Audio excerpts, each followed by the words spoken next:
Pemerintah memastikan Ibu Kota Nusantara atau IKN Nusantara di Kalimantan Timur menggunakan energi baru terbarukan, EBT, yang tentu rendah karbon.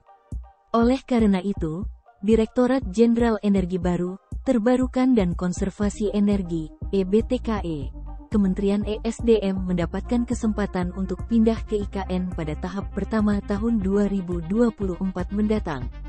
Lanjut Haris pembangunan pasokan listrik EBT akan dilakukan secara bertahap seiring dengan pembangunan IKN.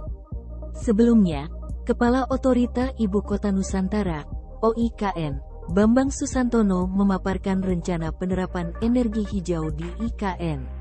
Sistem tenaga listrik yang dirancang dengan sumber energi hijau dikembangkan dalam 3 tahap.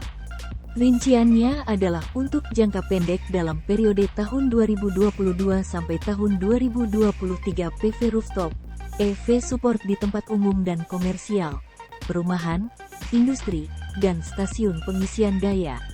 Pada jangka menengah, wind farm kapasitas 70 MW pada 2024 dan solar farm kapasitas 50 MW pada 2025. Dalam jangka panjang yakni tahun-tahun 2026 sampai tahun 2045 akan dibangun pembangkit listrik tenaga air dengan kapasitas 910 MW pada 2028. Sementara itu, Sekretaris Jenderal Kementerian ESDM Rida Mulyana berpendapat bahwa Indonesia memiliki potensi EBT melimpah. Ini mencakup energi surya, bayu, hidro, bioenergi, panas bumi, dan juga laut yang total potensinya 3.686 gigawatt.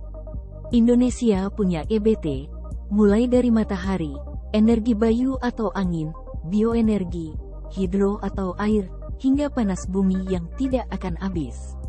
Sementara itu, perusahaan batubara PT Indo Tambang Raya Megah Terbuka, ITMG, melalui anak usahanya PT Indominco Mandiri, IMM, berencana untuk mengembangkan pembangkit listrik tenaga surya, PLTS, hingga 100 MW.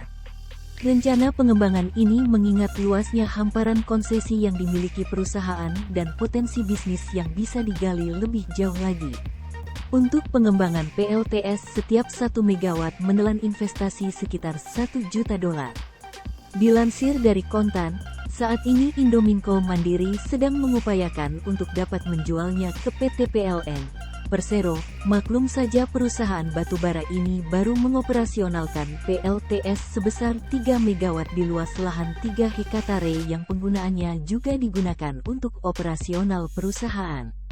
Kami akan berbicara teknis dengan PLN untuk transaksi jual-beli, karena selama ini PLTS baru dipakai untuk kebutuhan IMM sendiri.